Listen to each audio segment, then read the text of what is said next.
on the diamond at Aurora Sports Park for the capper of back-to-back doubleheader days on CBS Sports Network for the Suncats, the visiting team in this Power Pool Championship. There you see how they will deploy the bats. Bondi, Marshall, and Hemmer, the first three we will see in the top of the first for the Arizona-based Suncats. Texas Aces Express preparing to play defense.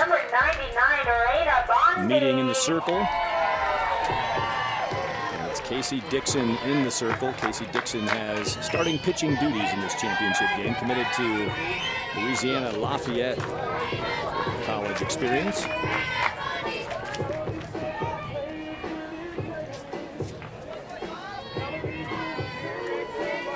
Over the shoulders, that's pretty much the angle we have tonight looking at this ball game.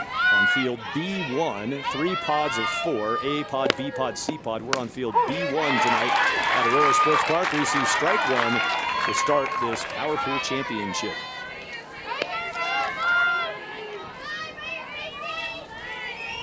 Raina Bondi, UNLV, her commitment collegiately. Shows bunt, pulls back for a 1-1 count. And kind of a tale of two different games from the game that we saw in the 14U game. Just such good pitching and defense. And these two teams can score a lot of runs, but they give up some runs too. Tough pitch. Tied her up underneath the hands.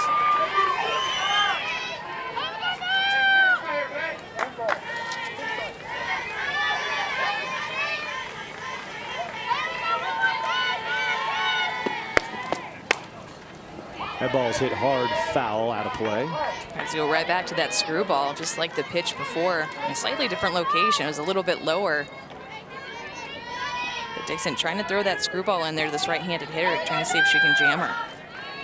Saw that foul ball. How would you characterize the foul space here on this field? Ample, average, or not much? Average. Yeah? Yeah. They foul back. Good lead off that bat by Raina Bondi. Seeing some pitches. She got into a 1-2 hole. She's fouling some pitches away. Good attack right out of the box by Casey Dixon, the pitcher. She's having a fight here with the top of the order. In the top of one.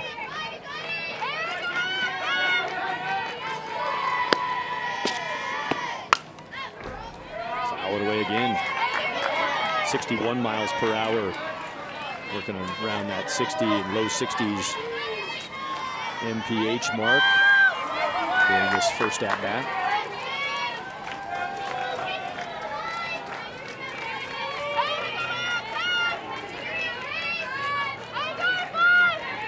Casey Dixon grips the 1-2, pulls the string, strikeout. One away, leadoff batter retired. The defense behind Dixon. There's a look at how they are deployed with the gloves. Buck, Jefferson, Edmondson in the outfield. Cedillo, Walls, McKissick, Ratcliffe on the infield. Dixon throwing to Thompson, the battery, in this Power Pool Championship. Great change up there by Dixon. You'd see nothing but her hardest stuff, and then she pulls a string, and that is a good-looking pitch for a hitter that was fouling a lot off. Devin Marshall, left-handed batter, steps in, swings first pitch. Well, strikes are the theme from Casey Dixon. She threw one ball in that previous count and a number of fouled off pitches, but she is going right to the zone. You have to like that mentality, attacking right away, not wasting any time, and just trying to go up there and find the strike zone early.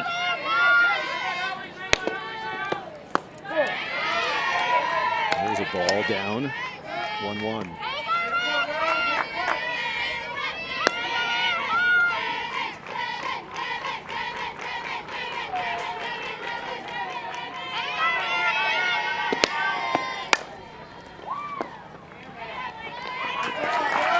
Ground out to second base and a couple of outs recorded. Good start for Aces Express.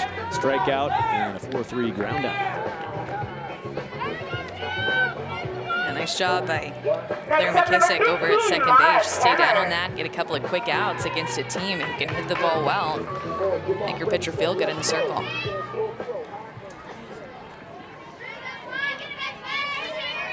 So 2 up and 2 down. Is it going to be a clean first frame for Aces Express? Mara Kemmer, who is, we anticipate, the starting pitcher tonight for Suncats, hitting in the number 3 spot, one of the best hitters on the team. Also multi-talented, much like my neighbor to my immediate right, Amanda Scarborough, and much like our dugout bleacher reporter roving around, Amanda Freed, following a fine tradition of strong hitting pitchers. You guys must like this a lot too, with like Michelle. Yeah, we only bring in for these TV broadcasts in Colorado. We only bring in, well, okay, I can't say that. We've had Monica Abbott, and she brings her own batch of awesomeness too.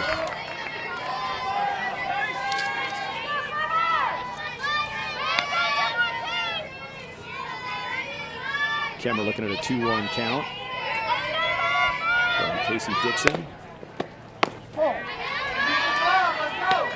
You can just see that Casey Dixon offers a little bit of everything. Spins the ball pretty well, getting behind on Kemmer, but the first 2 hitters really attack the strike zone. –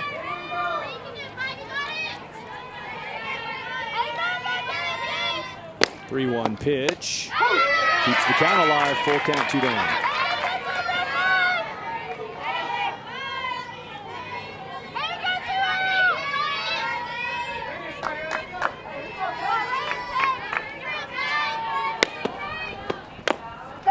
Foul off. Out. Stepped out of the box. Dead ball. That is an out. It was a foul ball on the 3-2 pitch, but out of the box on contact. And the top of the first is over. Aces Express, they're clean on defense. Now they'll swing it.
One half of an inning has been played, and the Aces Express are going to swing the bats with now a half an inning advantage in this game. Janae Jefferson, Kaylee Buck, Aaron Edmondson. All 3 of the outfielders will be the first 3 batters in the order. So from the grass to the box. And there is Mara Kemmer, nicknamed Mouse. Coach has told us she just kind of keeps to herself, quiet, fairly reserved in the dugout. And we're going to see her unleash it in the circle in the bottom of the first. The Aces Express have that speed at the top of the lineup. They lead off their first 3 hitters with their outfielders, just proving that they have some speed in this lineup. 4 slappers with some speed, a little bit of power to back up that speed, but a good mix for the Aces Express in terms of their offense and how it's balanced. Ah, the paperwork. Love the paperwork here. Getting all these players gathered up. Amanda Freed just stopped by. She's our dugout bleacher reporter tonight. Again, our thanks to Amanda. And, the whole family affair of the Triple Crown events. For example, my son just ran some paperwork to me, handed me off some information, and Amanda Freed brought her husband and young daughter along on the trip, and the families all over Colorado who made the trip here. Ground out is the first out, and the Aces Express 1 down. Number 2 batter coming out, Bejarano, Bondi, and Campbell in the outfield for Suncats. Marshall, Felix, Judge, and Seto in the infield. Kemmer and King will be the battery as we get underway. Janae Jefferson was the ground out. Kaylee Buck fouls away for an 0-1 count.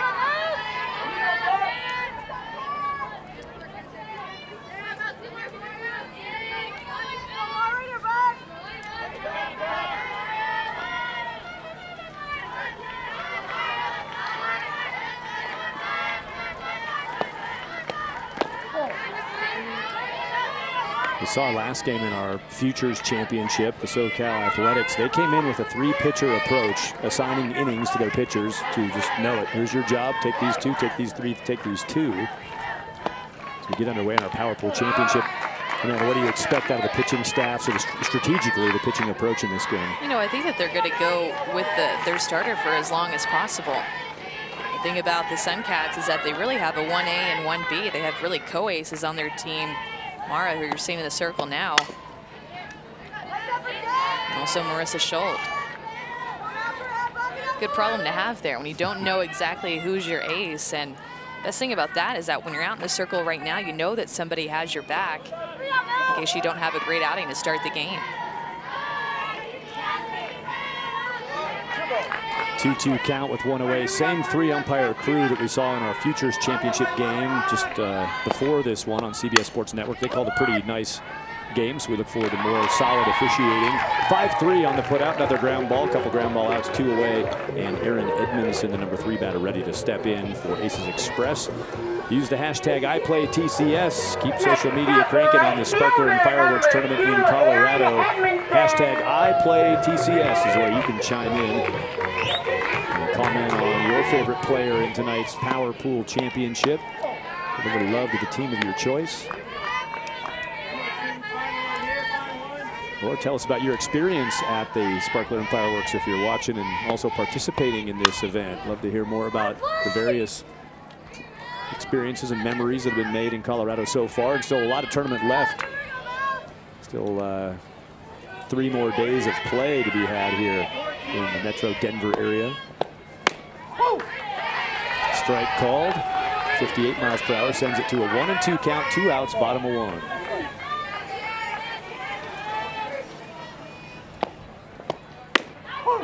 There's a backwards K. So a couple of strikeouts recorded in the first inning on each side of the ledger. If you tally them up combined, we've seen some Ks, a little bit of D, no bats yet. That backwards K ends our first.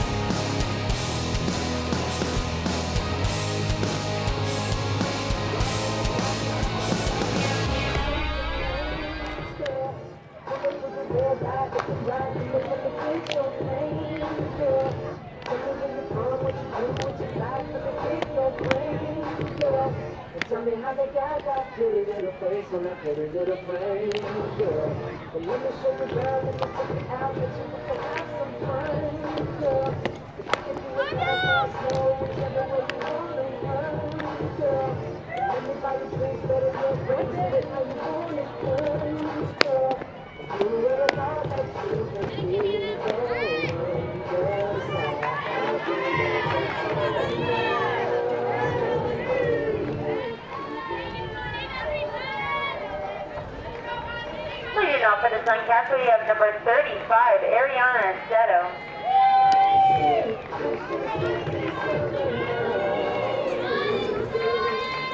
No score after 1 inning of play. 7-inning ball game is on tap on CBS Sports Network. Nobody gets on the board. Nobody gets a hit in the first inning. We'll try it again in the second. GH Pin Company, the official trading pin partner of Triple Crown Sports, proud sponsor of the Triple Crown Sportsmanship Program. A family business that treats you like family. GHPins.com.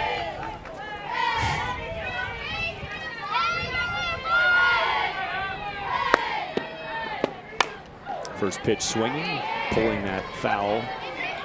That last shot we saw, that TripleCrownSports.com banner, and the photographer out there was none other than the intrepid media relations director for Triple Crown Sports, Andy Hansen. That was a postcard picture of Andy using his own camera in front of the Triple Crown sign, capturing the images. Good job by the media crew at Triple Crown to keep information funneling out of this 800-plus team event in Colorado. Pop up softly on the infield.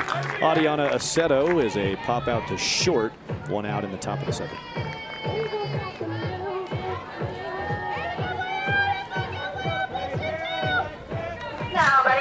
Here's a bit Yeah, their little out thing that they do, the shortstop and the third baseman Walls and Cedillo. It's those little fun things you do on the field that kind of both keep the pep in your step, but keep the mind right. Celebrate the little things. Ball hit hard to right, reaching on a back pedal. Catch is made. Ball hit pretty well for Suncats. It's an out. Yeah, it was a curveball that missed down the heart of the plate, just didn't get out enough, and Bejarano almost takes advantage of that mistake. It's a pop-up out to the right fielder, Aaron Edmondson. Edmondson, you know, it's Colorado altitude. That ball had some carry on it. Might have surprised her a little bit. But tall enough with the reach. Keep that from any damage. Foul back. Early count swinging, so the Suncats learned something in the first inning, getting after the first pitch. Well, it's actually an illegal pitch, and I feel like I rarely see this, but I was watching Casey Dixon, and she got onto the mound with both of her feet with her ball and her glove, and then she separated and then went back to it, and the umpire called it after she released the pitch. So it's going to be an illegal pitch, which means a ball on the batter, even though it was a foul ball. First pitch swinging, but change that count to 1-0. Wipe out the foul ball. Well explained, Amanda. Good information on the approach on the mound. Yeah, when she got onto the pitching rubber, see both of her hands were in her glove, and then she'll separate again. They'll call it right there.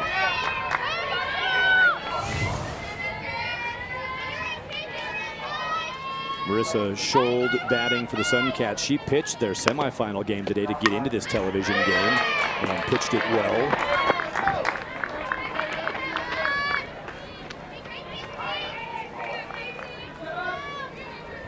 In a 4-2 victory over Team NC Elite.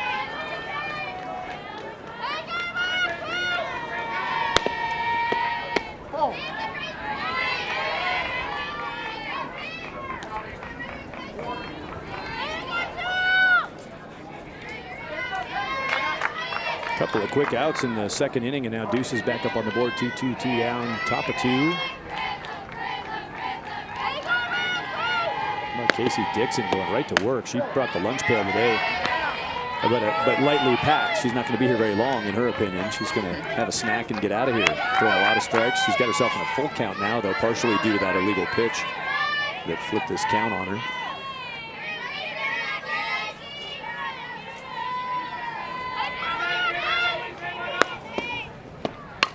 Staying with it, though, and induces a pop-up. A little traffic. Near collision on the first base line, but not a problem for the Aces Express. They've got Avery Ratcliffe at first base, making that catch right on the line. No score, bottom of 2.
We're watching the Suncats 16s take on Aces Express from Texas. Earlier today, the Suncats 14s played in the Futures Championship, and it was SoCal Athletics who scored first in the game, going up 1-0, but then the Suncats got a couple of runs to get on top in the top of the 7th with a runner on third base and 1 out. A try to tag on a Carissa Ornelas line drive to center, and it was the rocket throw from Caitlin Anderson of the Suncats to the catcher Izzy Pacho. That throw out at the plate, an exciting finish, had the whole park buzzing on the way that game ended. That was either going to tie the game and set us up for potential extra innings or end it with a championship for the Suncats 14s, and their 14s got it done on the throw out from center. Quick out in the bottom of the second. Aces Express, they go with first pitch swinging themselves. And Kaylee Hoppins, the EP in the lineup, pops out. Yeah, not very often that you see a game end like that, but when you do, it's definitely one to remember, and it makes it so much fun for the fans.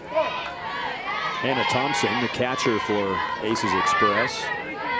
Aces Express, a frequent visitor to this TV game. Had a team in it last year in the 16s Power Pool Championship. Impressive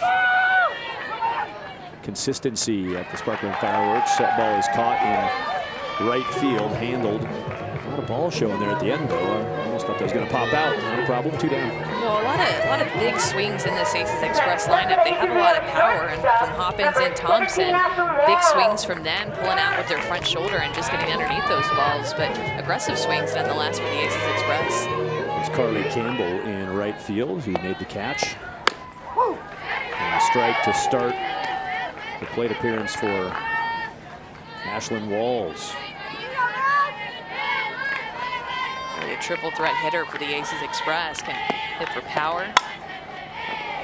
She can drag, she can slap. We have not seen a base runner yet, and if the Suncats can get Ashlyn Walls, that'll be each team sending 6 up and 6 going down. We're on pace for a record. This could be a 41-minute game, even with TV timeouts. See how far off the plate that Kylie King, the catcher, got for that pitch. 0-2 count. She moved well off of the plate, just reminding Kemmer, hey, we're up. See if we can get this hitter to chase. I feel like somewhere in between that pitch and then the one pitch before, if you can hit that one spot, that's, I think, when you're actually going to get maybe a strikeout. Just a weak ground ball.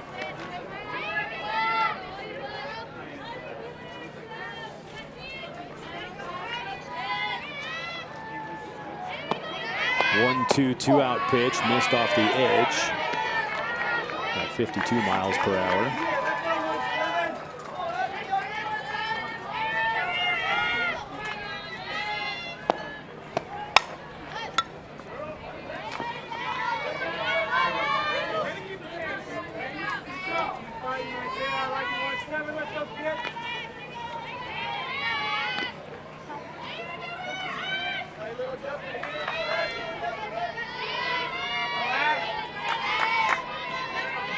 Here comes a 2-2. Nice at bat here by Ashlyn Walls. Didn't miss by much.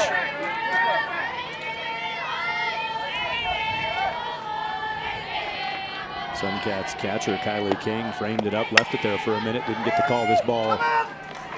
Lobbed out to left field, and more outs. The theme has been outs through the first 2 innings. There you see the zeros all across the scoreboard so far. 3rd inning comes up next.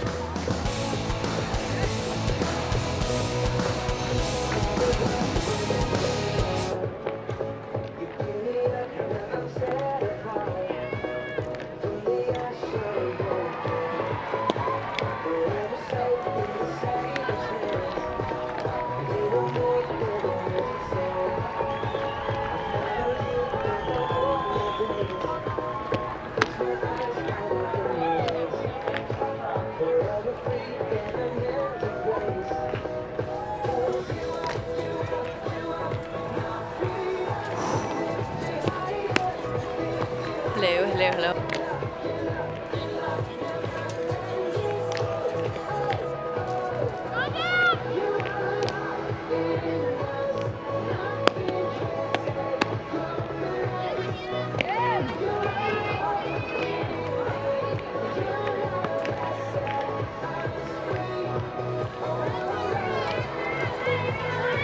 Playing 7 innings in Colorado tonight on CBS Sports Network. Triple Crown Power Pool Championship 1600 bracket.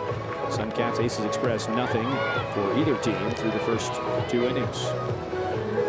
Gatorade knows every victory starts from within. Within is the determination to come up big when it matters most. but it also takes training and fuel. Win from within. The Triple Crown Sparkler and Fireworks are fueled by Gatorade. Thanks to Gatorade for their support and their partnership, Triple Crown Sports and Sparkler and Fireworks tournaments.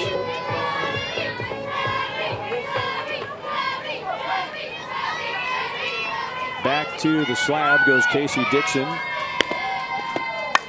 And is that the first hit of the game? No. Defense. That's a catch. Kaylee Buck laying out in left. Well, she knew right off the bat that she was going to catch it. The jump that she got off of this nice swing by Felix, first pitch, but Kaylee Buck out there is ready. Almost runs with her glove out there a little bit too soon, but still is able to extend and catch that for the first out of this inning. Well done.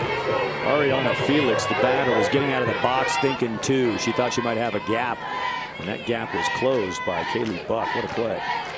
So now Leslie Casares. It's really all about the smiles. You see that, just that kind of relief feeling like, man, all my hard work finally paid off. All the times that I practiced that during the week or went for it maybe in other games before this game and it didn't work, but then finally I got it. Well done, Kaylee Buck. I mean, that's a lot of fun. We talked about that work. Kaylee Buck said her proudest element of her game. People told her she couldn't do it or she's too small maybe. She worked past it and proved them wrong. Hey, Gatorades were just delivered to us. We were just talking about Gatorade, and there they are on the spot. I know you said before you usually only do Gatorade when you're working out or competing, but you're getting, I mean, you've been giving it up tonight. You've been working hard. I've seen you over here.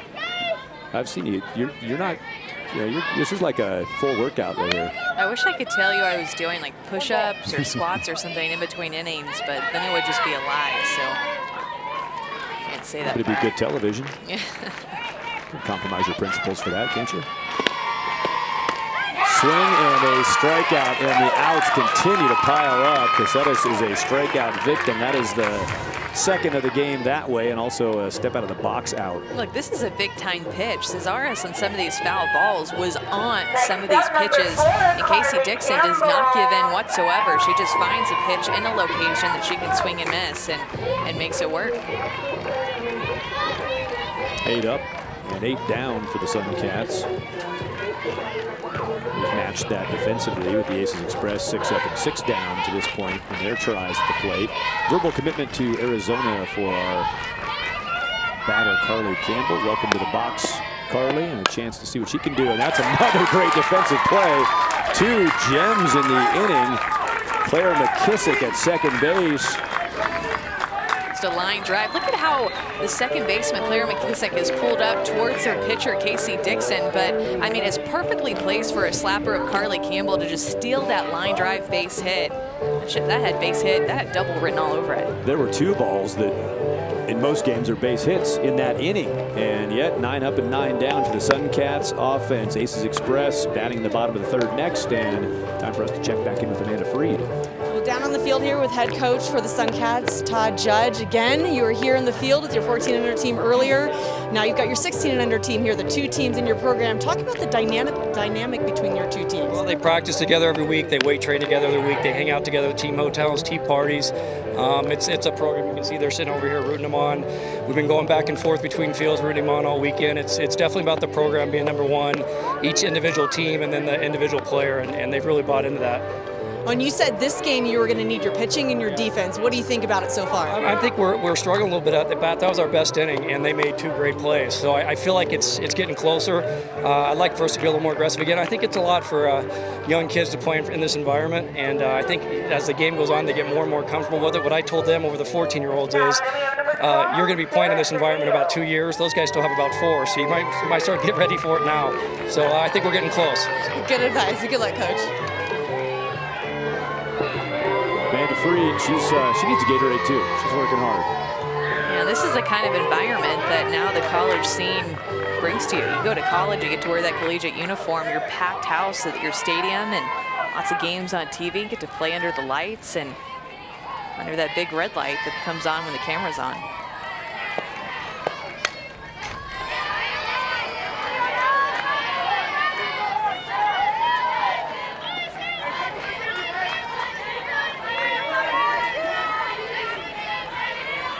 Sarah Cedillo playing third base in the defensive alignment for Aces Express. Shows some bunt, takes a pitch up at 58 miles per hour and a 1-1 count. Speaking of that family environment, I was mentioning a little bit ago with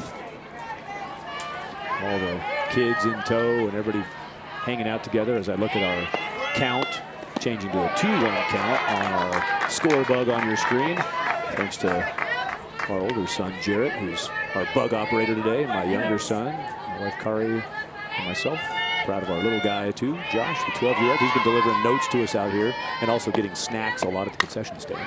He's doing a great job operating the bug. It's, from what I hear, that's not easy. Yeah, no, it's, if nothing else, it'll just, you know, it'll mind numb you after a while, taking all those balls and strikes up there. He's 16 years old. It's his 4th year doing it. He's on top of he's a prodigy at the business. Suncats Aces Express in the bottom of the third, no score. Pitch up and hacked at. First base hit of the game, first base runner of the game. Hold on, we've got a time call. We have an out call. Plate umpire says out. Do we have another box violation? Yeah, I think that's exactly what happened. Second time in this game, one for each team.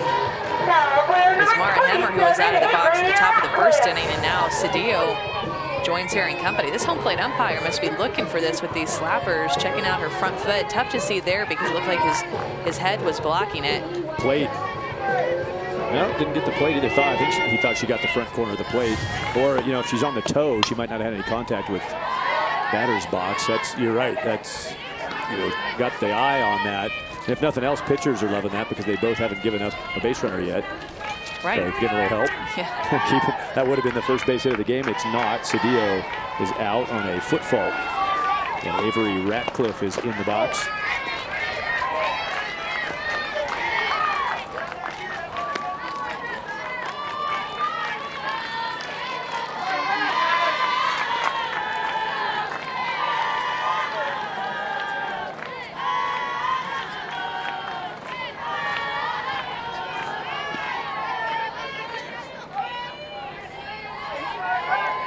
There's a 1-1 delivery with one out. Big swing, that ball's deep. Still no hits in the game. Deepest part of center field. Just another out. Raina Bondi in center. In the third inning, we're seeing some very well hit balls. Ratcliffe gets all of this pitch that is left middle out. A nice swing, but then it just kind of dies once it got out to the center field level and made it easy for Bondi out there in center field. And of course, the pitcher is going to be giving her center fielder some love after tracking that one down. Well, we saw in the last half frame, pitcher needing to give a lot of love on a couple of great defensive plays. So you start to feel the breakthrough coming for both offenses. They haven't gotten anything yet, but you're seeing a lot more threatening swings, a lot more balls that are just about to get down. Do you think the top's going to pop off of this thing? We're going to wind up with a 10-9 ball game? I don't know if I would go that far, but I think that Todd Judge hit the nail on the head when he talked about just a couple of teams settling in. Yeah. That was almost great defense. It's not, and it's a base hit. That's back fast enough at the pitcher that that's a do or die, that's a make or break, and that is the first hit of the game. Finally, the blanks broken up by the Aces Express. Kissick hits it right back at Kemmer. Great athlete that Kemmer is out there in the circle, and just a tough one to react from off the bat. Claire McKissick, the first base runner of the game. Claire playing second base. She had that nice catch to end the top of the third. She's on base in the bottom of the third. Keegan Goldwaite, the DP, swings, sends it to center, but we've seen this before, and that's a little easier out in center field for Raina Bondi. She makes 2 catches in the inning, no damage, 3 innings played, 1 hit between the two teams.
we have number 1, Mackenzie Judge.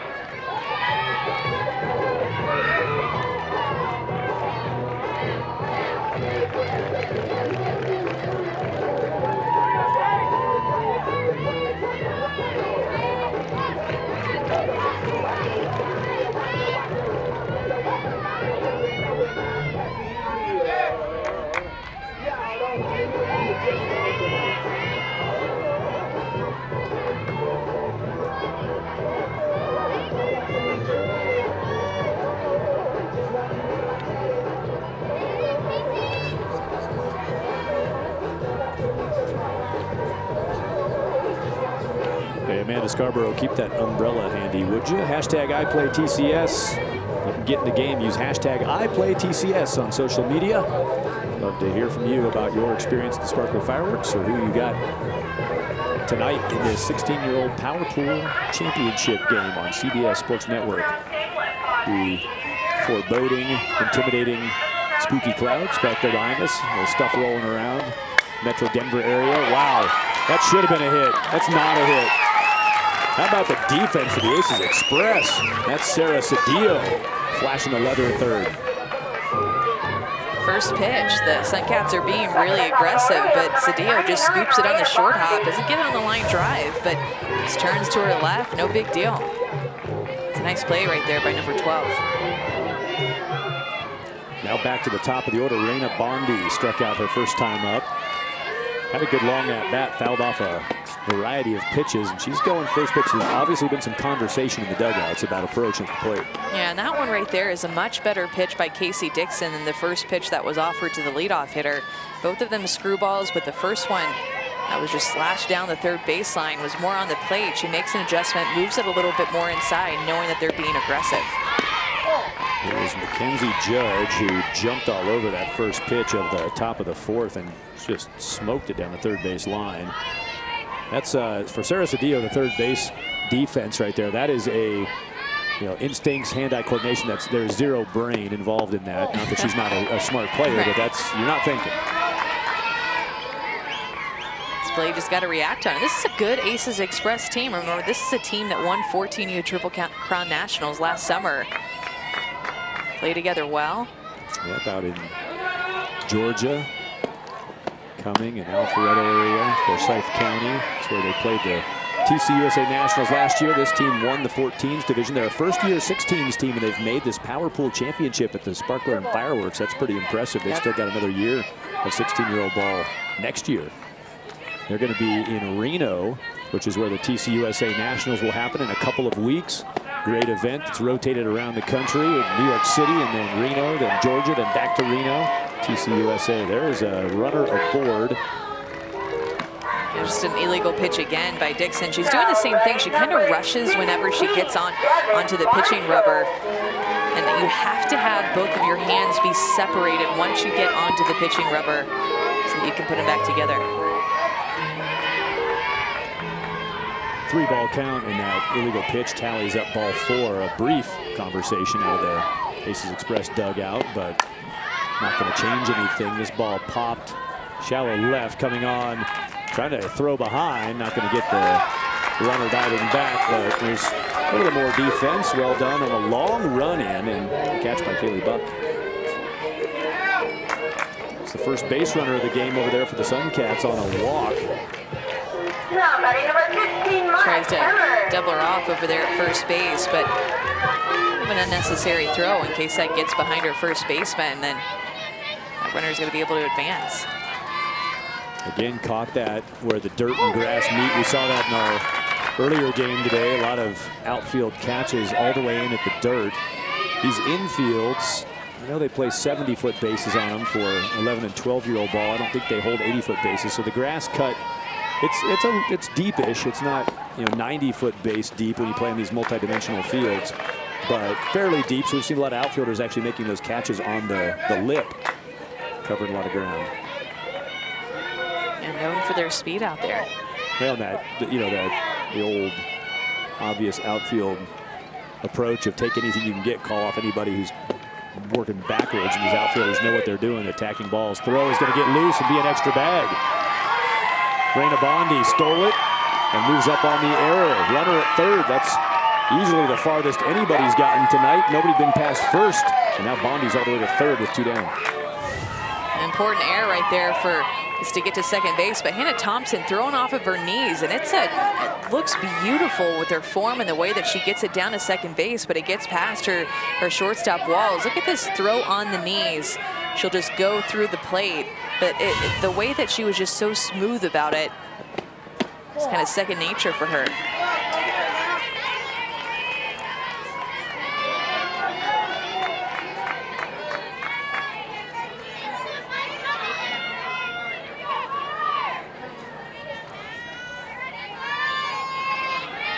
Two down and a 2-2 count. Runner at third. Kemmer hard back to the circle. Well played by Casey Dixon. She gets herself out of that. Ground out for Mara Kemmer. And the first base runner of the game. Still no hits in the game for Suncats. They get around to third. They can't get in. Aces Express will bat in the bottom of the fourth, having gotten their first base runner in the last inning with a single. McKissick singled. We're going to be at the top of the order coming up for Aces Express. And let's say hello again to Amanda Freed. Hi, so now we've got head coach here for Aces Express, Kelly Fay. And coach, last year this squad won 14 and under national championship with Triple Crown. How has the transition been now that you're up in the 16 and under division? Yeah, I think the biggest change that we're seeing is just in the pitching. I mean, coming up here has been great for us because we're seeing some good quality teams, and I think we're just recognizing the difference between 14 and 16s is really the pitching. Pitchers are good, they're hitting spots, nothing's really left over the middle of the plate anymore. So. Well, one thing's for sure, you got some great defense. How much of your emphasis in your practice and the development of this girls is on defense? It's a lot. I mean, you know, defense is a fundamental part of the game. You can go up and hit and get runs, but you got to prevent runs. And so, you know, we try to do everything with Aces Express. We use AE as attitude and excellence, and so we try to get them out there and just make sure that, you know, they're sticking to the fundamentals of the game. Thanks, Coach. Good luck. Appreciate it. Thank you. Always good to hear from our coaching staffs. Thanks for both sides of the diamond being involved in some in-game commentary. Aces Express Futures out of Sugar Land, Texas. Kelly Fay, Holly Fay, Kelly Bembry on the coaching staff. And the Suncats 98 of Oro Valley, Todd Judge, the head coach, Kyle Carney, and Shelby Babcock, the assistant coaches. Those are the staffs who've guided their teams to this Power Pool championship. Aces Express are going to get back at it with the bats. They're going to take it back up to the top of the order. Janae Jefferson grounded out to second base her first time up.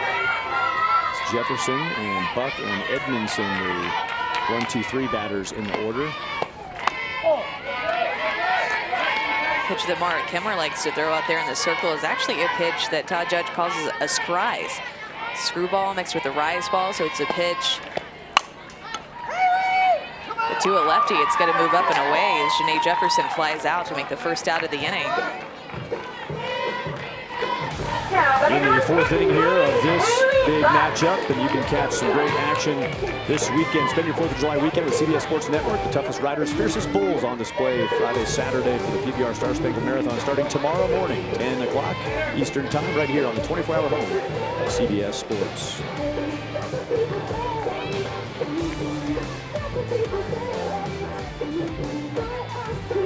Interesting pitch that scries too.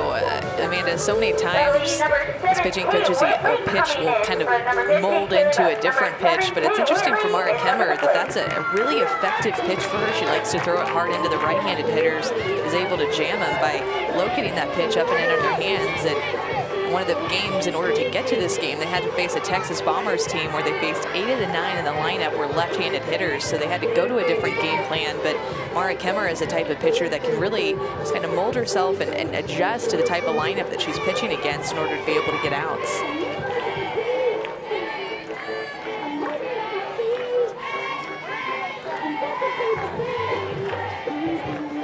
Tater tot up there, Tate Whitley, Angleton, Texas, near the Houston area.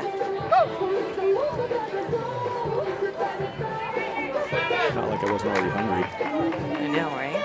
Throwing that one at us.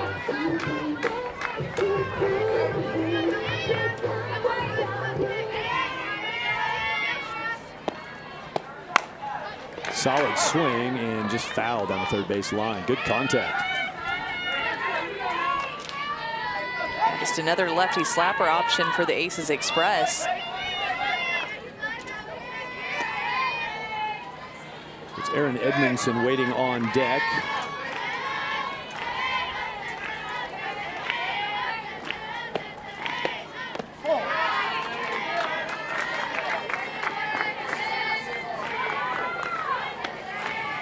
Tate Whitley, that 2018 grad year, young in the 16-year-old division for sure. Has interest in Ole Miss, Texas, Baylor, Florida State, Louisiana State. Good list. Yeah. Uh-oh, Amanda, they're preparing to block you from potential weather, putting a tarp around you, laminate you, make sure we don't get too much in the side over here coming from the west. That's a ground ball, more defense play. Tate Whitley is out. He's talking about Mara Kemmer's Scry's ball. Take a look at those clouds that I didn't know that I keep looking back over my right shoulder at. But the Scry's ball and the fact that the journey that Mara Kemmer has taken to get here to this exact spot. Liner to center field. That's going to cap off the fourth inning. They're moving quickly here, just like these clouds. Teams rolling in, rolling out. No score. We go to the fifth of a 7-inning ball game.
Welcome back. Still no score going into the top of the fifth inning. I'm joined here by a coach from Lafayette College, Jex Varner. And coach, this tournament has been historically known to draw college coaches. It's a huge event. What continues to bring you guys back out?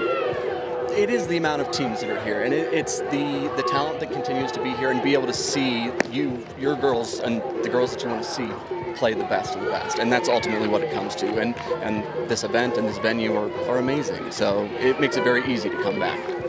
And what would you say impresses you, or one of the things that impresses you the most about these girls? You get to see them at all age levels here, but now that you're seeing what you might get in your program, what at this level in particular impresses you? They start to understand the game so much earlier and start to know the situational things that they need to be doing and the adjustments they need to be making, and that becomes huge for us. So for a lot of these girls uncommitted, they see all you college coaches out here, they're wondering, how do I get looked at? What do I need to do? What piece of advice do you have for them as they go on their collegiate, hopefully commitment journey? I think the piece of advice that's different, I think, than probably they hear a lot is be active and be genuine in your process. Know about the school, figure out all the little details, and make sure that you want to be there. And when you're genuine and we start to see your personality, that's the way that it fits best with the program. And when you're active, I know that you want to be at Lafayette College, or you want to be where you want to be. Well, thank you for joining us. Good luck this season. Such a good piece of advice, because it's all about finding that right fit for every single person who's out here. Just because one fits one person doesn't mean that another person's going to go to that same place and have the same type of experience. So being genuine and knowing what you want so you can find the right fit. First pitch swinging again on a 57-mile-per-hour offering right down the line, but it's going to wind up in a glove again. That's Adiana Aceto knocking it out to right field, one away. And scheduled up, Haley Bejarano will be the next batter stepping in the top of the fifth. No score. And a grinder of a battle going on. And the Aces Express, they did make a move in the circle. Aaron Edmondson, the lefty. We've seen the face masks, the face protection from a couple of pitchers today. Amanda, a conversation that goes on a little bit just from a pitching standpoint. So we see this 1-0 pitch. I want to get your thoughts on the observations you've had about the protective gear. Ball hit hard and over shortstop. That's a base hit. Thinking about two. Bejarano, big round. She'll dial it down and head back to first base. That is the first hit of the game for the Suncats with Haley Bejarano on at first. Bejarano putting a good swing on a pitch that just frankly is missed over the middle of the plate, and she takes advantage of a mistake. And those are the type of pitches that good hitters are definitely going to see early in the count and want to be able to drive. Now in the top of the fifth with 1 on and 1 out. Another opportunity here. So Brittany Campbell steps on the pinch run after a single by Bejarano. It's Brittany Campbell at first base. And number 13, Brittany Campbell, pinch running.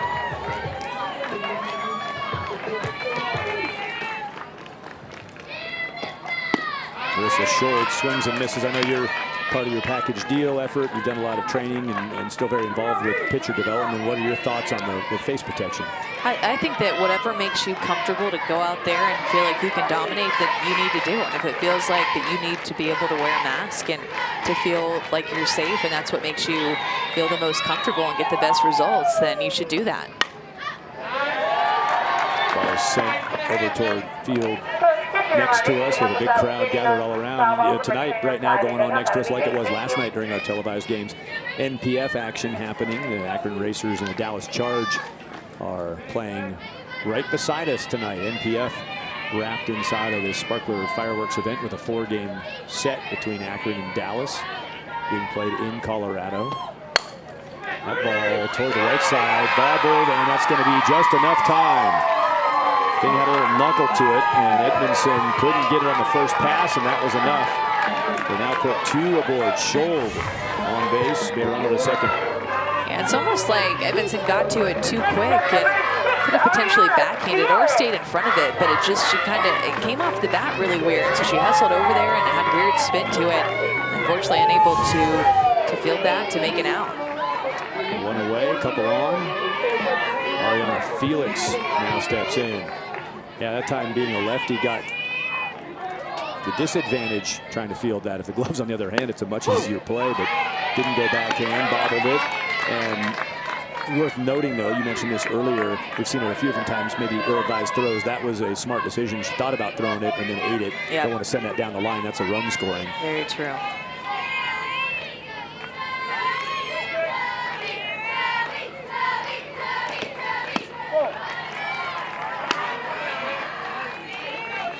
One and one. Top of 5.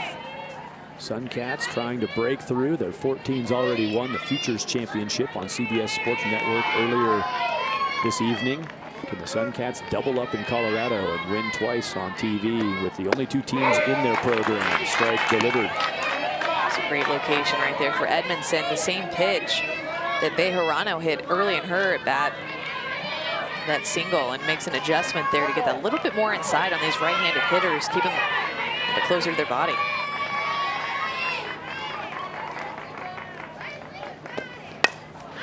That ball is nubbed. It's dropped. No infield fly. Might be a chance for 2. They're going to go over to the long way to third. Only going to get 1 out of that. That ball wasn't high enough for an infield fly call. It was bobbled at second base. Scramble breaks out, and somehow Aces Express, they still get the out, which was what they were due on that kind of a ball anyway, was 1 out, and they got it. Yeah, defense needs to come down a little bit up for the Aces Express side. Not sure what went on right there for McKissick, because she's made some great plays already in this game, all throughout the game. Seemed like the easiest ball that was hit to her, she mishandled a little bit. Ends up a fielder's choice, 4-3-5 on the putout. Bounces off the glove at second base of McKissick, picked up by Ratcliffe at first and fired across to Cedillo at third base. Unorthodox way to find an out. Pop up to the right side, winds up with a force out at third base. Pitch misses.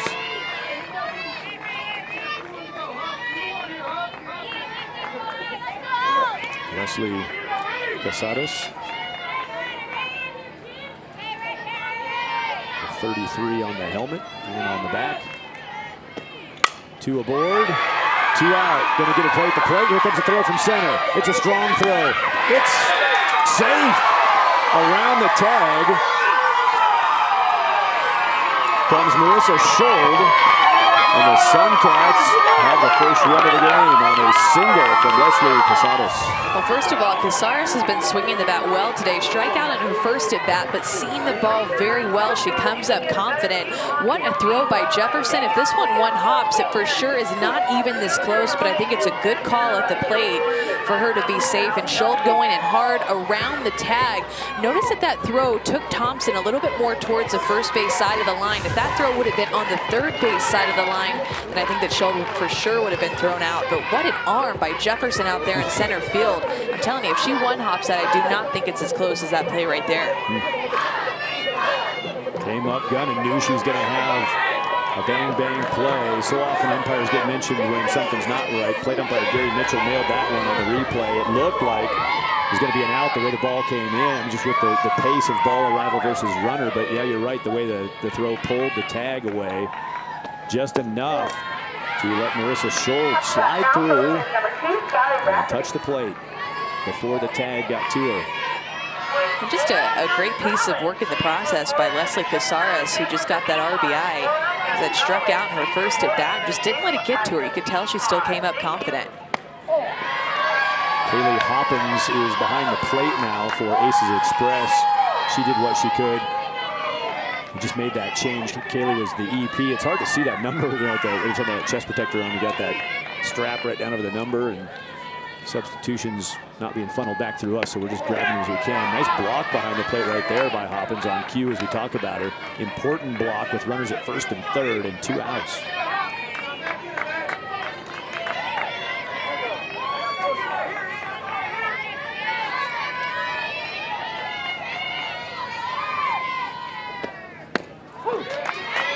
Job right there too by Hoppins, receiving that screwball by her left-handed pitcher, trying to work the outside corner.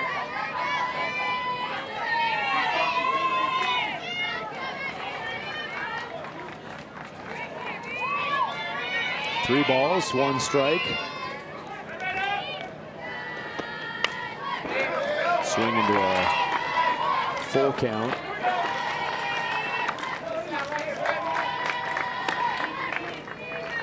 Suncats, Skylar Brassetti, looking at a 3-2 count. Brassetti batting for Carly Campbell's spot in the order. Runner going on that 3-2 2-out pitch, of course, in motion. And the bases are full with 2 down. If you love softball, you want Softball Magazine. Hard-hitting editorials, tips and columns from the sport's top players and coaches. New product features along with player and team spotlight. Softball Magazine, America's source for softball news. Softballmag.com is the web address, softballmag.com. Moments ago, Amanda Free talked to Jex Varner, head coach at Lafayette College, a young coach just kind of making his way up through the coaching process, assisted at Kent State, and has that head coaching job at Lafayette, trying to build something up in Pennsylvania.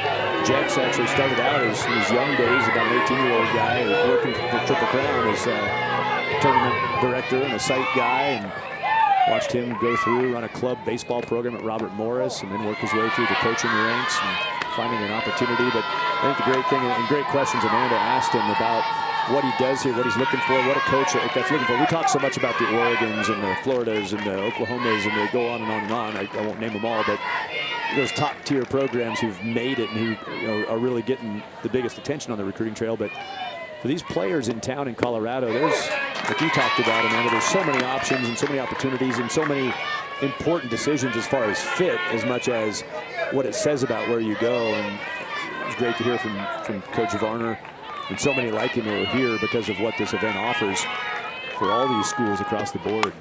Well, I think that the best thing to know if you're out there and you're playing is that there's an opportunity for you to play somewhere, because you do just hear a lot about the Division I schools, particularly in the Pac-12, the SEC, the Big Ten, the Big 12, the Big East, ACC, but there's so many more opportunities out there. You can find a good home for you. If you want to play, there will be an opportunity for you to play maybe at a different level. Tough ball. It's going to bounce. Race to the bag. Safe at the bag. And a run comes home on a nubber that nobody could get to quick enough. And by the time it was scooped up, the race to the base is late for McKissick. You see the ball's going to go to second base, McKissick, but also the first baseman, Ratcliffe, is going to try to run over there to grab it. It's not a well-hit ball at all, hit off the end of her bat. Just a good hustle by her to get down the line to beat the second baseman, McKissick. So there's nobody there covering. Just enough from Mackenzie Judge to beat that out. Out of the box, actually looked like she was thinking, it might be a pop out, and then hit a gear when she realized that ball was going to spin loose for a moment on the infield. So the run comes home on the foot of Ariana Felix touching the plate. 2 in for the Suncats in the top of the 5th. It's been an adventure defensively. This should be a pop out. It is. That ball hovers in the Colorado altitude and finally settles down for the 3rd out. Claire McKissick put it away. There's the play at the plate and the great slide that gets through just in time. First run, 1 more came in. The Suncats up 2-0.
That just happened. Those 2 runs on the board. The Suncats just got them in the top of the 5th. Chance to answer for the Aces Express in the bottom of the same frame. 3 hits for the Suncats, and at least one of those, most recently that nubber between first and second. Not ropes, but whatever it takes to work it out. No hits through those first 4. Only 1 walk in the 4th inning. It was perfect through 3, then a walk in the 4th, and then they get through with the 3 hits in the 5th inning. Kaylee Hoppins batting in the number 4 spot and showing off the swing. Blast at the center, ball got loose, actually got on the fence, and that's an advantage. Hoppins was going to stop at first base, but the deflected ball rolled under the 10th fence, the home run fence, and it's a free bag for Hoppins. Well struck ball by Kaylee Hoppins. This pitch that just left over the middle of the plate, trying to get it inside to her, and really just goes right into her bat, and it hops off to the glove of Bondi. Unfortunately, goes under the fence, because that just would have been a long single for Hoppins. Yep, she had pulled up. This ball pretty well hit to left, going deep toward the fence, caught right in front of the fence. That ball was hit well, but ends up as an out. That's starting to liven up for Aces Express. Anna Thompson keeping her shoulder in on this ball, and Bejarano going back on this ball and tracking it down. Haley Bejarano made the catch. Right at that fence, and those fences have breakaway elements to them, which is a good thing, the way that players get after it out in the outfield. I thought Bejarano, after she caught that, she might end up flopping over, tripping over that fence, which, if nothing else, would have been a 1 or maybe 2 bag tag-up opportunity. Good body control by Bejarano, not only to make the catch, but to keep herself from getting tangled up. Ashlyn Walls. Energy picking up for Aces Express. You can feel their sense that now's the time, and they got that great swing to start the inning from Kaylee Hoppins. Ashlyn Walls up at the plate, a hitter who broke her leg during Nationals last year. Puts this toward the gap left center, ranging over and knocking out number 2. The Suncats trying to dodge the leadoff double.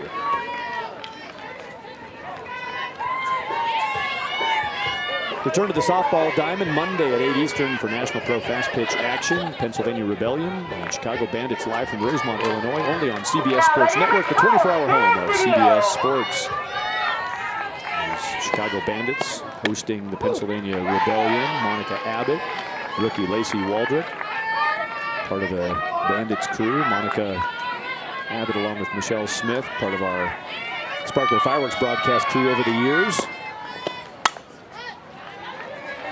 In 2015 on our 2 nights of double headers. Amanda Scarborough with me. I'm Thad Anderson and Amanda Freed roaming about the parks. We were at Christopher Fields in Westminster, Colorado last night for 2 great games, entertaining, talent-loaded games. A high-scoring National Power Showdown, 12-9. Firecrackers Rico beat Texas Glory Shelton. 14-9, right? 14-9. They tacked on at the end. Yep, you're right. Some of the runs are going up. Yep. Past my ability to count. Only reason I remember that is because Tony Rico said, let's score 12, and they had 2 runs at the time, and they ended up scoring 12 and winning the game. So Soothsayer called it. Heads up cries fill the park on the foul back. 1-2 count.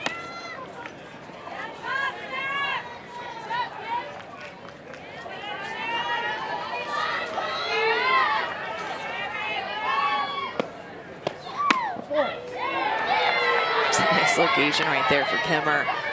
Perfect spot for a 1-2 screwball. Just a nice location to see if you can get Cedillo to chase that pitch. Almost entice the umpire to call it. A slap toward third, going to be close. Threw it away into there, out past the camera well. Didn't get hung up, so the ball comes back in play. It's live. Runner's going to score either way, whether they call dead ball or not. That was going to be a run in, and the first run for the Aces Express. Kaylee Hoppins crosses the plate. Just putting the ball on the ground as a lefty slapper right to Marshall, the third baseman. Number 27, Avery. Just kind of air mills this ball.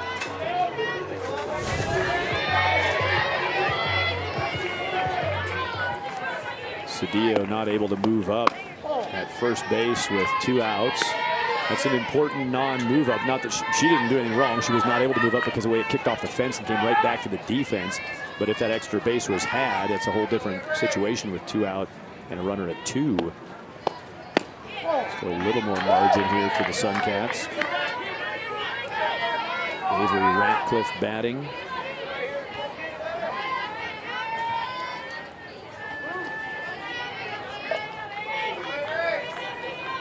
Nobody scored through the first 4 innings. Each team's gotten on the board here in the 5th. 1 more for the Suncats at this point, and they'll keep it that way. 1 run in for Aces Express. 2-1 is our score. Next up is the 6th inning of a 7-inning ball game in Colorado.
2-1, Suncats lead this 16 and under Power Pool Championship. That is the same score that our previous game today ended at, 2-1, and it's that team right there that got the 2-1 win. It's a quality win. That was a lot of fun to watch them beat the SoCal Athletics. Really good game. And everybody loves a baby. Can't go wrong there. Is that Addie? No. Is that Amanda Freaks? Oh, no. Oh. Everybody loves a baby, but the baby doesn't always love everybody. Yeah. It doesn't work both ways all the time. But the younger Suncats doing a good job of hanging in there, trying to fight through it. Congratulations to the Suncats 2000, their 14-year-old team, picking up the Power Pool, the Futures Championship. A little drizzle starting to fall, and that's just the precursor to what is floating around not too far from Aurora, Colorado. Our storm chaser, Amanda Scarborough, has been keeping the radar updated. And I like watching that stuff. Well, I'm sure in Texas you get plenty of exciting radars to watch. Oh, yeah.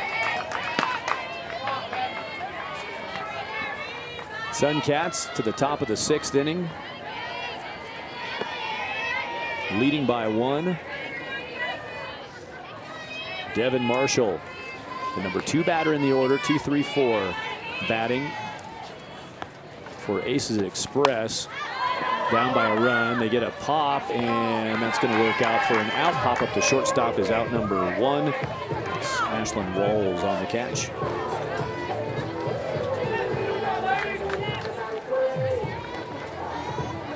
Raindrops picking up just enough, it looks like, for a few of the fans to say time to hit for cover. Not that heavy on the field, but it's that phenomenon in the stands of warm day, chilly rain starts falling.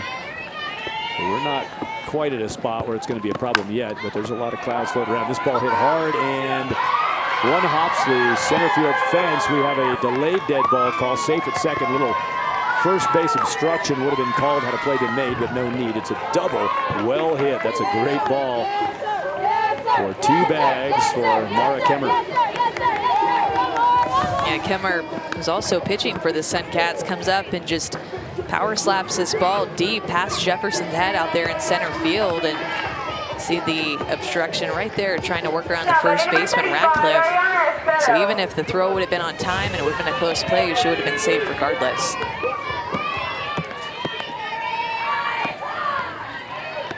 Now Ariana Aceto, number 4 batter in the order, takes ball 1. Yeah, an important point on that you can advance and you're basically running without jeopardy, but if you stop on that play, you don't get awarded anything. Right. You gotta make Commit the effort. to the next base, yep. Yeah.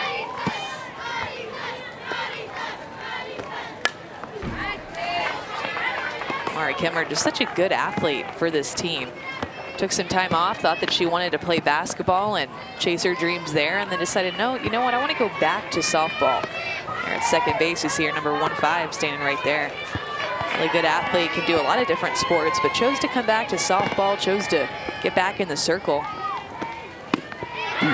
Got her to go up with that pitch. Big hack on the 56-mile-per-hour delivery, 1-2 count.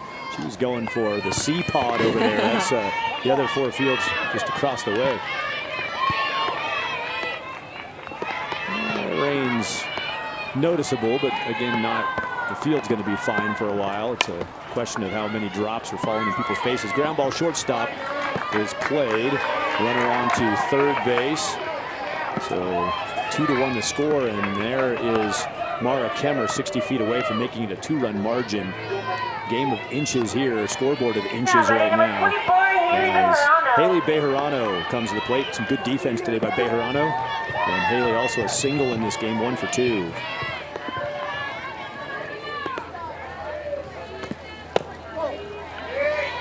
Important run standing right there over at third base for the Suncats. Just gave up a run, would like to get that run right back. Have a 2-run lead.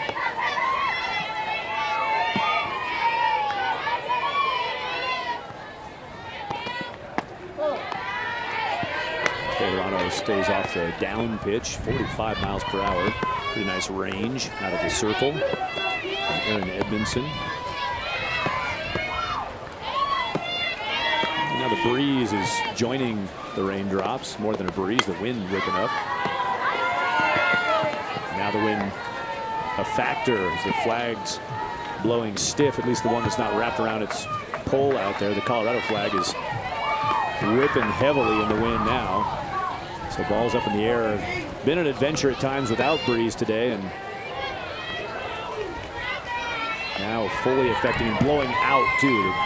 The ball's going to be aided heavily by this wind right now. If you can hit it toward the fence, a couple of those balls we saw earlier hit the same way now would be gone by a lot. Definitely. I think I just heard a lightning delay announcement. Yep, they've called a lightning delay, and that's means they've got to stop for at least 30. We're going to have to pull them off the field here at Aurora Sports Park with the Aces Express down by a run and playing defense in the top of the 6th. 2-1 Suncats. They've got a runner at third with 2 away. And the game in a lightning delay. I heard the 30-minute announcement. Now, typically, the way that's approached is if there's another strike, then you reset the clock to 30 minutes. So it'll be a question of how much electric activity is in the sky right now as to when this thing can be reset. But we know we've got a gap for a while anyway. Back at it in Aurora. The weather, it's clear. Look at that sky. Beautiful night now. Lightning has passed the range. That's probably about Kansas that you're looking at. Unlike Sarah Palin, I can't see Russia from here, but I can see Kansas. And that lightning is a long way from where we're at now. So the teams have been cleared to get back on the field, and we're going to get back to action in the top of the 6th inning with 2 outs. And the Suncats up 2-1. They've got a runner on third base. There's a look at what's happened to this point in our 16 and under Power Pool Championship game in Colorado at the Triple Crown Sparkler and Fireworks. And here's how we got to this restart position. Neither team did anything on the scoreboard until the 5th inning. The Suncats, the visiting team, got things going, got the bats going, and then some numbers and some weird things happened, Amanda. Yeah, it was the defense that stuck out. Just some weird plays and some bobbled balls by Aces Express that gave the Suncats opportunities to take the lead in the 5th. Suncats, a couple of hits that were strong and then a couple of hits that were soft. That slide through, a bang-bang play, but called correctly safe. And then this nubber in the infield, a spinner, sent another run home. But it was Aces Express in the bottom of the same inning, the bottom of the 5th. They get the benefit of an error, a throwaway that brings home their only run of the game. That was scored by Kaylee Hoppins after she led off with a double in the 5th and came around on the error throwaway. So we get to the top of the 6th. There were 2 outs and a runner on third when that weather got us and sent everybody to the parking lot. And they're back from the parking lot. So Thad Anderson, Amanda Scarborough, Amanda Freed, we all stuck with it. We're all survivors of that little storm. It wasn't horrible out here for those of you at home who are maybe worried about the players in Colorado. It was a good summer thunderstorm, but nothing terribly dangerous happened right here where we are. Hopefully that's the case across the Front Range of Colorado. And Amanda, you come off a break like this, you got pitchers, you got hitters, you got base runners, you got defenders who've really got to dial back in. What do you recommend to get back into this ball game mentally and physically? You know, it's tough, but I think that you just have to have either that one breath or that one moment where you kind of take yourself back into the game after just having fun in the dugout. But take that moment, just kind of gather your thoughts and say, okay, I'm right back in this. Let me get back going. And this is a 2-1 ball game in the top of the 6th inning. You have to be locked in right away. And that's the key, the 2-1 ball game. However we got here, however we're going to go next. This is a big one for both of these teams. Aces Express playing defense. They've got to fend off a runner at third base on the restart. And in the batter's box, Haley Bejarano. Bejarano singled her last time up. That pitch gets away. Here comes the runner. Safe in at the plate. Another run for the Suncats. Coming back out of the break. Pass ball. It's a walk pitch. Runner on 1 is Bejarano. That's a run! Really important run right here. Edmondson throws this pitch and it just gets away from Hoppins, her catcher. Not how you want to start that on the first pitch of that little weather break that we're having, especially because they had just gotten back. They cut the lead in half. It was 2-0. They scored and made it 2-1. At least now you're 2 runs behind instead of just 1 whenever you're going to try to come back and score in the bottom of the 6th. That was Mara Kemmer coming to the plate with a 3rd run for the Suncats.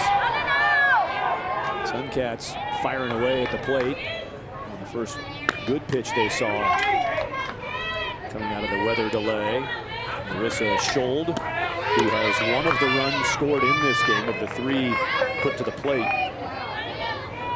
for the Suncats. Singled her last time up and scored. Fields back in action now on the B pod at Aurora Sports Park. Looking over at the C pod. Looks like they're back up and running too. Can't see the A pod from here. 12 Fields. And a good recovery by the Aurora Parks crew. Appreciate all the work they do to put these games on. Not only the televised games, but the extensive action that goes on all week long at the fireworks and the sparkler tournament. All the field crews across Metro Denver do a great job in normal times and a fantastic job in weather battles. Strike called. Down and out from Aaron Edmondson. Marissa Schold takes a look down the third baseline. Todd Judge coaches third. Kyle Carney coaches first. The offense of the Suncats.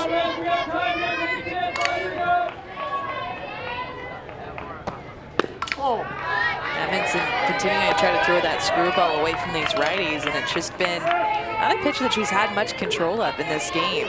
Just trying to find the corner, and a lot of times you can see the type of pitch that it can be because she'll hit a perfect spot with it, but just not having the consistency with that low and out pitch. Back toward the middle. Hustling down the line. Good stretch at first base. That was necessary. Schold got down the line quickly. And it's Ashlyn Walls at shortstop getting it over to Avery Ratcliffe. Good stretch for the third out of the top of the 6th. Here comes that pass ball run. Makes it 3-1 Suncats. Express bats next.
Suncats got 2 in the 5th, 1 more in the 6th. They lead the Aces Express 3-1, but the Express scored their last time they batted. Can they out on more in the bottom of 6? The 7-inning Power Pool Championship game. Whatever your game, softball, basketball, baseball, volleyball, treat your team right with destination locations, signature memories, professional staff. Get in the game at TripleCrownSports.com.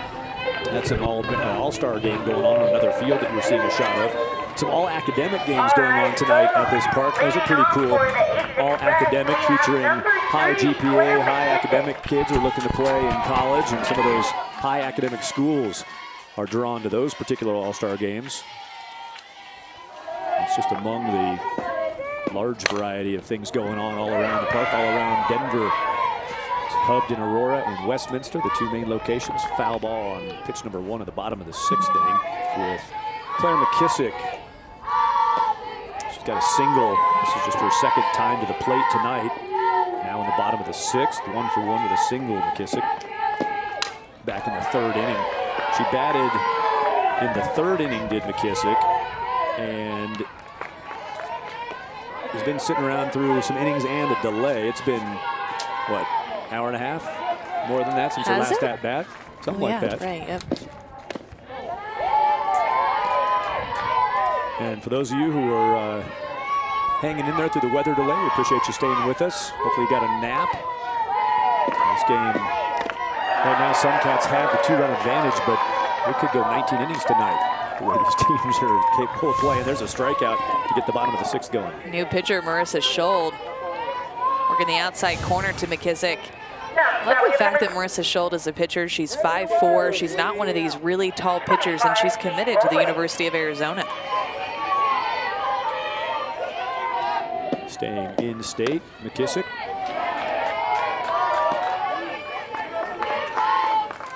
Keegan Goldwait lined out to center field in the 3rd inning. Top of the order, waiting on deck, Janae Jefferson.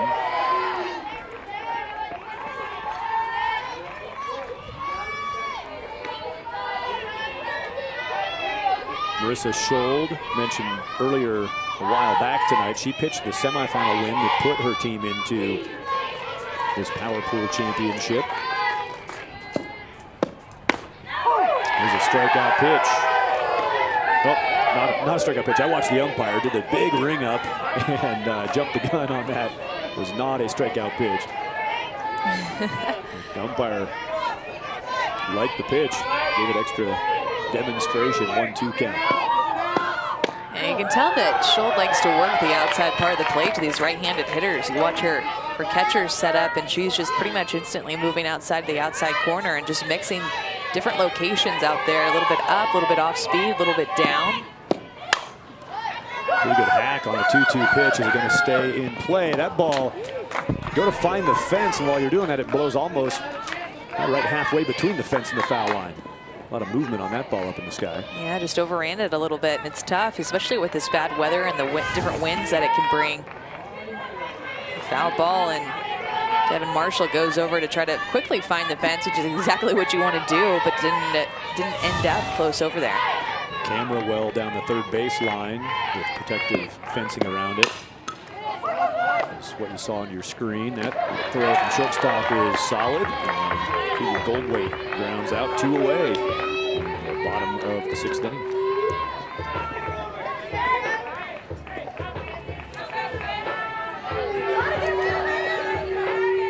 Now batting.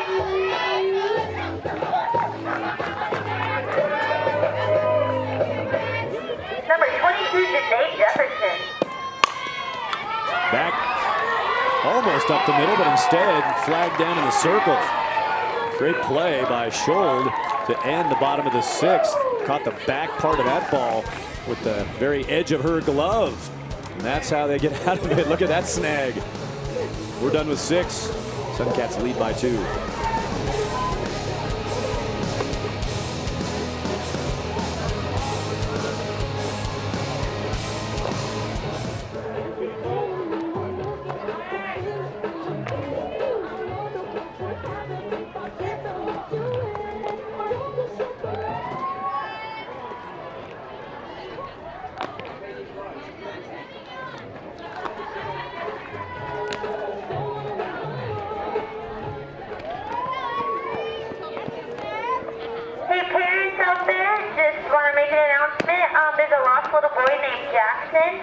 If that is your son, he's going to be at the main tent right behind this field. So that a little boy named Jackson is looking for his mom and dad.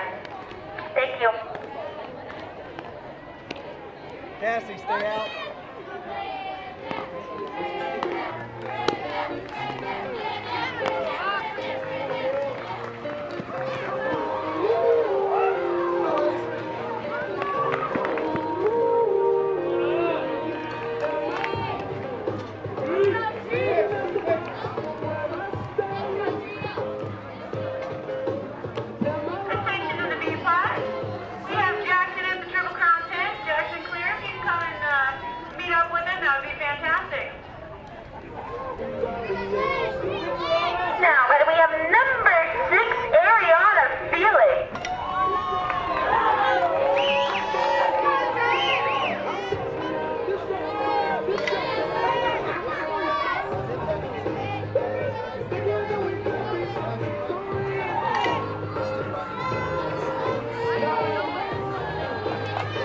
Last inning, top of the 7th, Suncats batting, leading 3-1.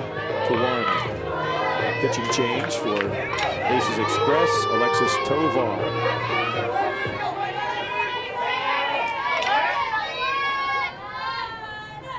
Tovar, a 2017 high school grad to be.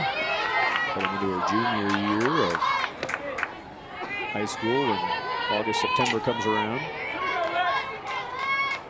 Ariana Felix scored one of the runs in the 5th inning after her fielder's choice reach.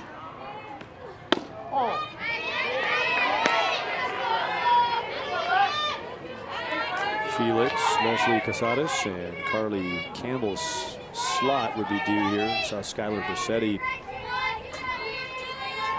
into the game last time in that Carly Campbell slot. See what the Suncats have in mind as we work our way into this final inning, the 7th, and staying with us through the weather delay. Amanda Freed still out there.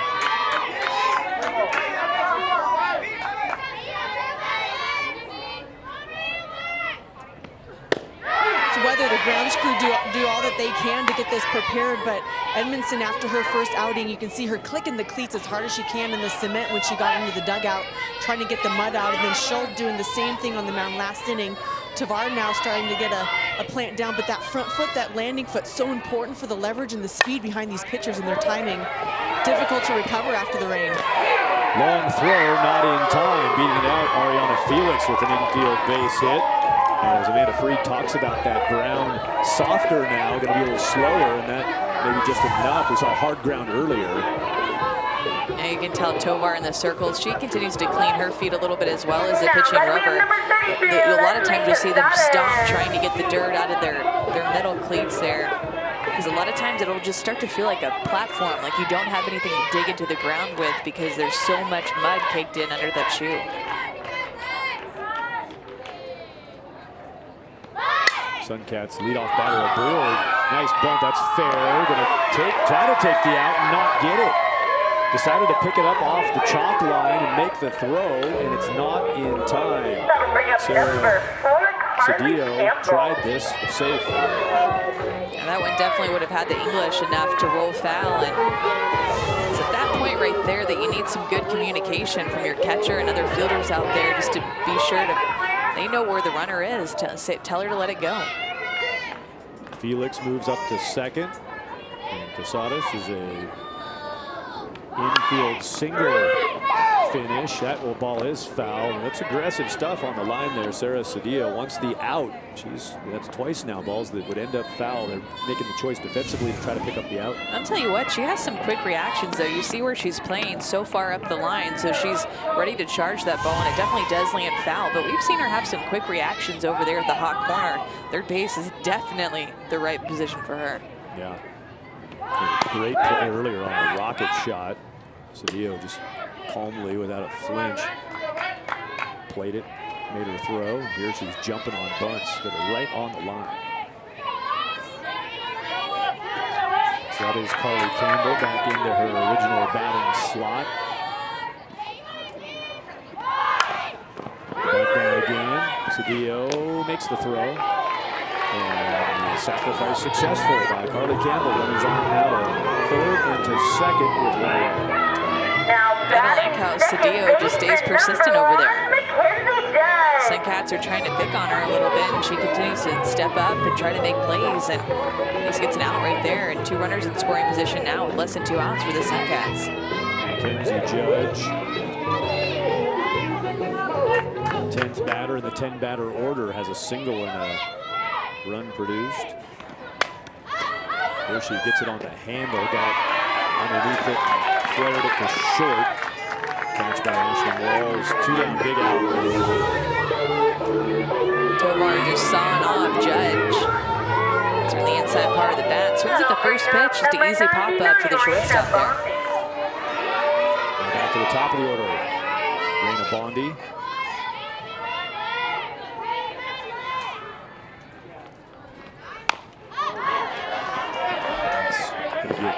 Over the foul fence.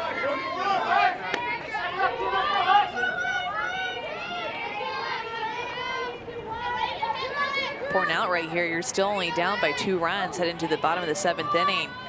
You have 2 outs, 2 runners in scoring position. You do not want those 2 runs to come across and score. 2 runs seems a lot easier than 4 runs when you're headed to the bottom of the inning. Big mathematical and psychological out, and there's the third base defense again, nicely played. There's the quick reflexes Amanda talked about. Well done by Sarah Cedillo at third base. Nothing on the board in the top of the seventh. Chance to win it in the bottom for the Suncats. They lead by 2.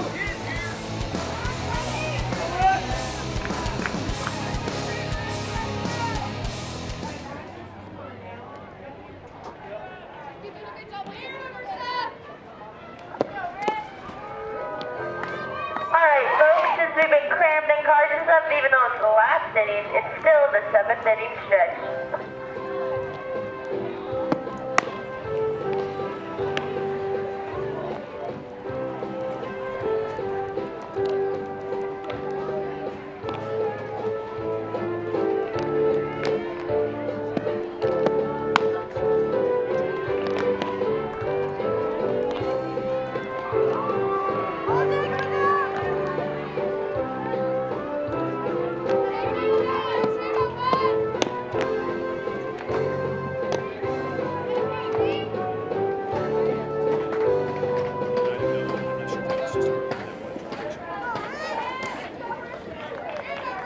Bottom of the 7th inning, last chance for Aces Express of Texas. Just 2 hits in the game and 1 run. They need 2 runs here to extend it, 3 to win it.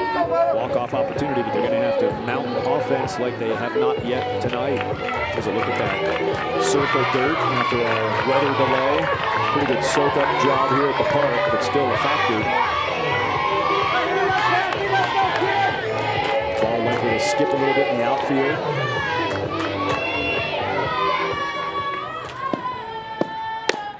You know, it's interesting when Marissa Schultz is out there pitching. A lot of times you'll see a pitcher finish with their belly button pointed towards the plate. Marissa Schultz finishes with her belly button pretty much pointed towards third base, or at least the third base dugout. So just different mechanics that she has out there.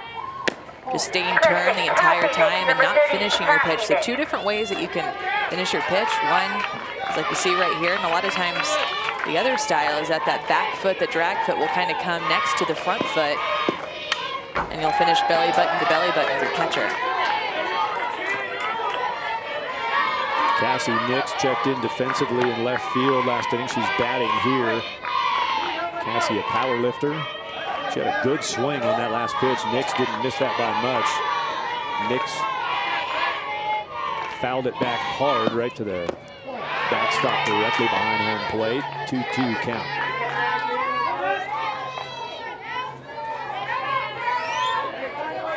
Schultz only being 5'4" somehow she has to generate power and still be able to deliver the ball with some velocity. Strikeout pitch, 1 away, bottom of the 7th. In between innings, in between for the rain delay before she pitched, you can see that she'll take a walk through the pitching rubber just to generate some more power. Not a good pitch right there, just a bad release point, but still that walkthrough helps your legs a little bit more. A lot of pitchers will do that in between innings for their warm-up pitches as a drill. I always liked that too when I was younger. It made me feel like I was throwing the ball really hard. Erin Edmondson chops it towards short. Out. Quickly 2 down in the last chance for Aces Express. Now batting number 11, Kaylee Lockberg.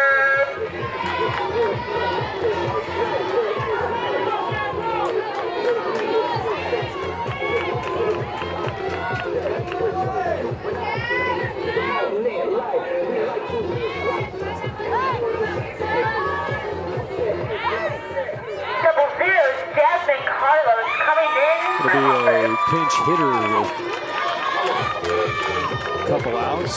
Bottom of the 7th, last chance, down to their last out. Aces Express are going to pass the bat to Jasmine Carlos. ACL surgery in January, just 6 months ago. Doesn't play defense right now, coming back from that ACL, but can bat.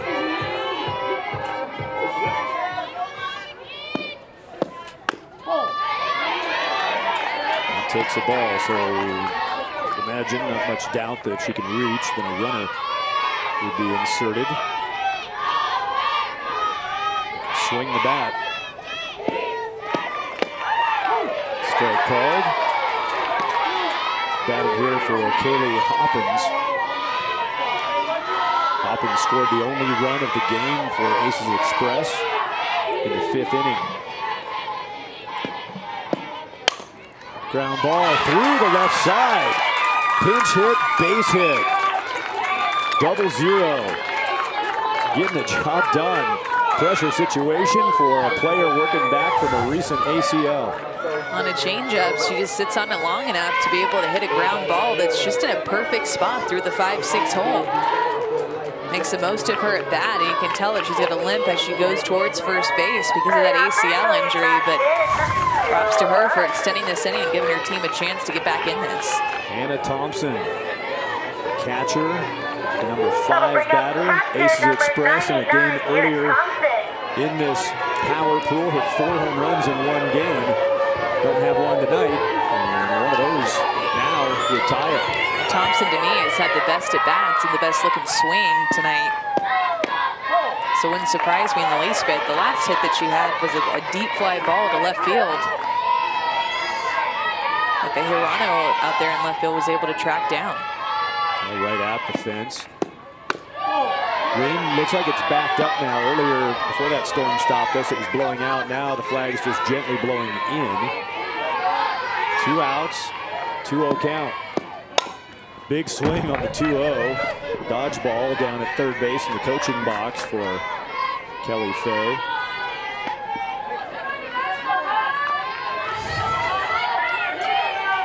Watch out. 5-0. 2-1 pitch. That's to the right side, and the runner's going to beat that to first base. No throw toward first. Hit hard enough that she had to dig. Hannah Thompson got down the line. Base hit. Just a nice piece of hitting to the opposite side of the field. We've seen her just kind of spray the ball everywhere. I really like Hannah Thompson's swing. I think it's a good one. Can be a big swing when she needs it to be, but then right with 2 outs when you don't really need a home run, or you don't want to swing too big, you want to be able to pass the bat and extend the inning. You just single it up. Hannah Thompson keeps the game alive with that hit and then literally passes the bat back as she gives way to a pinch runner. She picked up the bat, giving it back. Baylor University is where Hannah Thompson will matriculate after her 2017 graduation. So there is Kaylee Hoppins, who came back in as a runner after the Carlos single. Hannah Thompson single. And now Ashlyn Walls bats.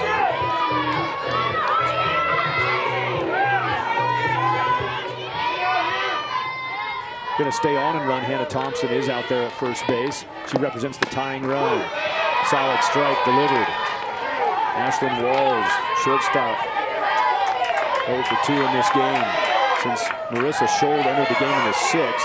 Strikeout, ground out, then strikeout, ground out, down to the last out, and then single. Aces Express.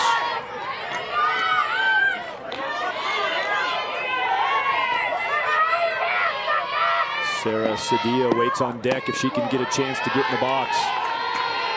The only way she'd like to not get in the box is by watching a long ball off the bat of Ashlyn Walls. That would be a game winner.